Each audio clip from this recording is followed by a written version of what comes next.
Patan Deesa highway પર પાલડી નજીક ગમખ્વાર અકસ્માત, ટર્બો ટ્રકની ટક્કરે બાઇક ચાલકનું કમકમાટી ભર્યું મોત। પાટણ ડીસા હાઈવે પર અકસ્માતોની વણઝાર યથાવત રહી છે, ત્યારે આજે પાલડી ગામ નજીક એક કાળમુખા ટર્બો ટ્રકે બાઇકને અડફેટે લેતા ગંભીર અકસ્માત સર્જાયો હતો। આ અકસ્માતમાં બાઇક ચાલકનું ઘટના સ્થળે જ કરુણ મોત નીપજ્યું હતું। મળતી માહિતી મુજબ પાટણ ડીસા હાઈવે પરથી પસાર થઈ રહેલા એક બાઇક સવારને પાલડી ગામના પાટિયા પાસે પૂર ઝડપે આવી રહેલા ટર્બો ટ્રકના ચાલકે જોરદાર ટક્કર મારી હતી।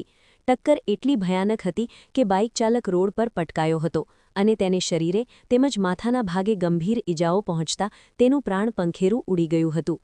અકસ્માતને પગલે આજુબાજુના સ્થાનિક લોકો અને વાહન ચાલકો તાત્કાલિક મદદ માટે દોડી આવ્યા હતા। ઘટનાની જાણ થતાં જ સ્થાનિક પોલીસ કાફલો પણ ઘટના સ્થળે પહોંચી ગયો હતો। પોલીસે મૃતકની લાશને પોસ્ટમોર્ટમ અર્થે હોસ્પિટલ ખસેડવાની તજવીજ હાથ ધરી હતી અને અકસ્માત સર્જનાર ટ્રક ચાલક વિરુદ્ધ કાયદેસરની કાર્યવાહી કરવાની પ્રક્રિયા શરૂ કરી છે। તો હાઈવે પર સર્જાયેલા આ અકસ્માતને કારણે થોડો સમય માટે ટ્રાફિક વ્યવસ્થા ખોરવાઈ હતી, જેને પોલીસે કાર્યરત કરાવી હતી। આ ઘટનાને પગલે મૃતકના પરિવારજનોમાં ભારે શોકનું મોજું ફરી વળ્યું હતું। ब्यूरो रिपोर्ट इकबाल शाह, आज का भारत न्यूज़, पाटण।